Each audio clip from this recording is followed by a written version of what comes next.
Heart attack സംഭവിക്കുന്നത്.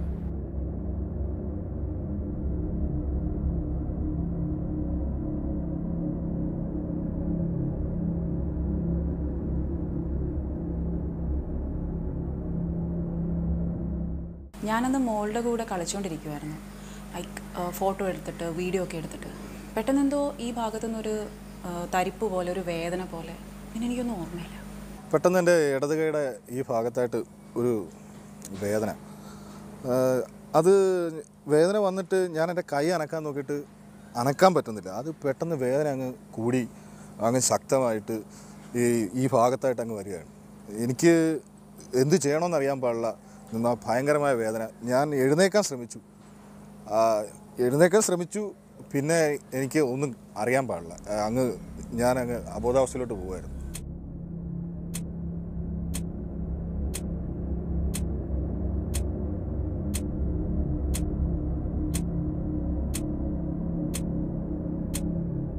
Cardiac arrest ഉണ്ടായാൽ 4 മുതൽ 6 മിനിറ്റിനകം ബ്രെയിൻ ഡെത്ത് സംഭവിക്കും. പലപ്പോഴും എല്ലാവർക്കും ഈ ചുരുങ്ങിയ സമയത്തിനകം എക്സ്പേർട്ട് മെഡിക്കൽ കെയർ കിട്ടണമെന്നില്ല. എന്നാൽ CPR കൊടുക്കുന്നതിലൂടെ നമുക്ക് ഈ സമയം എക്സ്റ്റെൻഡ് ചെയ്യാൻ സാധിക്കും. പരിശീലനമുള്ള ഏതൊരു വ്യക്തിക്കും CPR നൽകാവുന്നതാണ്.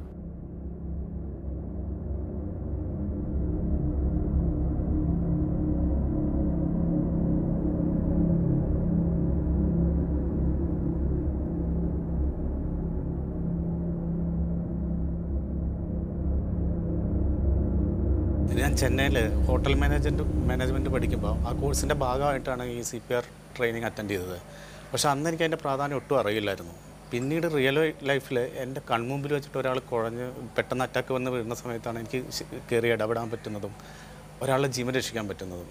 ശരിക്കും ആ കോഴ്സ് പഠിച്ചുകൊണ്ടുള്ളൊരു ഇത് എനിക്ക് അപ്പോഴാണ് ശരിക്കും മനസ്സിലാവുന്നത്. ഒരാളുടെ ജീവൻ രക്ഷിക്കാൻ പറ്റുക എന്ന് പറഞ്ഞാൽ അതിൽ കൂടുതലൊന്നും പറയാനില്ല.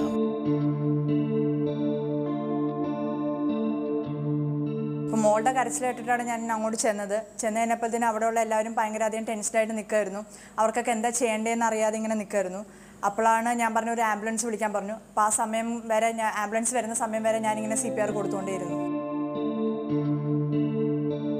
ഏതു സാധാരണക്കാരനും അനായാസം ചെയ്യാവുന്ന ജീവൻ രക്ഷാ പ്രക്രിയയാണ് CPR.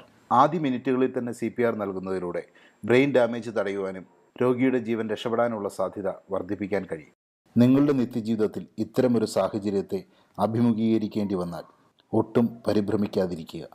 ബോധരഹിതനായ വ്യക്തിക്ക് ചുറ്റുമുള്ള തിരക്കൊഴിവാക്കി അയാളെ നേരെ കിടത്തി തടസ്സങ്ങളില്ലാതെ ശ്വസിക്കുവാനുള്ള സൗകര്യമൊരുക്കുകയാണ് ആദ്യം ചെയ്യേണ്ടത്.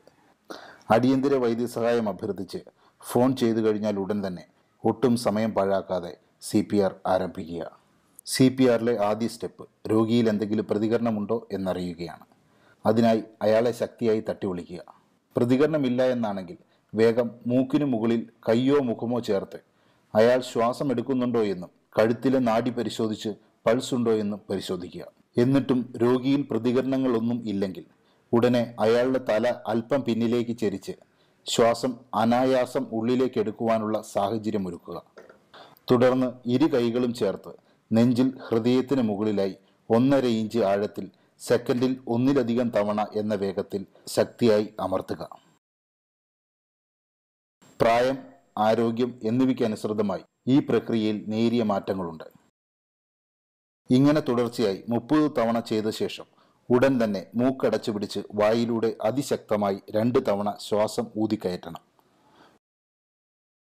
രോഗിയുടെ നെഞ്ച് ഉയർന്നു താഴുന്നുണ്ടോ എന്നും അയാൾക്ക് ശ്വാസം വീണ്ടെടുക്കാനാവുന്നുണ്ടോ എന്നും പരിശോധിക്കുക. ഇല്ല എന്നുണ്ടെങ്കിൽ ഹൃദയത്തിന് മീതെ വീണ്ടും 30 തവണ ശക്തിയായി അമർത്തുക.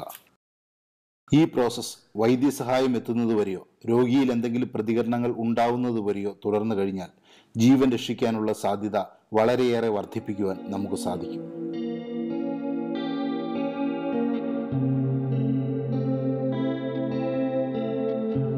ഞാനും ഇത് പഠിക്കണം. എനിക്ക് വന്നപ്പോൾ ഒരാൾ സഹായിക്കാൻ പറ്റിയ പോലെ ഒരാളെയെങ്കിലും, അങ്ങനെ സംഭവിക്കാതിരിക്കട്ടെ, ഒരാളെയെങ്കിലും എനിക്ക് സഹായിക്കാൻ പറ്റില്ല. അതുകൊണ്ട് ഞാൻ CPR ട്രെയിനിങ് അറ്റൻഡ് ചെയ്തു. ഇപ്പം എനിക്കറിയാം അതിൻ്റെ വാല്യൂ എത്രയാണെന്ന് എനിക്കറിയാം. ഇങ്ങനൊരു അനുഭവം എനിക്ക് ഉണ്ടായതുകൊണ്ട് മാത്രമാണ് CPR ട്രെയിനിങ്ങിനെ കുറിച്ച് എനിക്ക് മനസ്സിലായത്.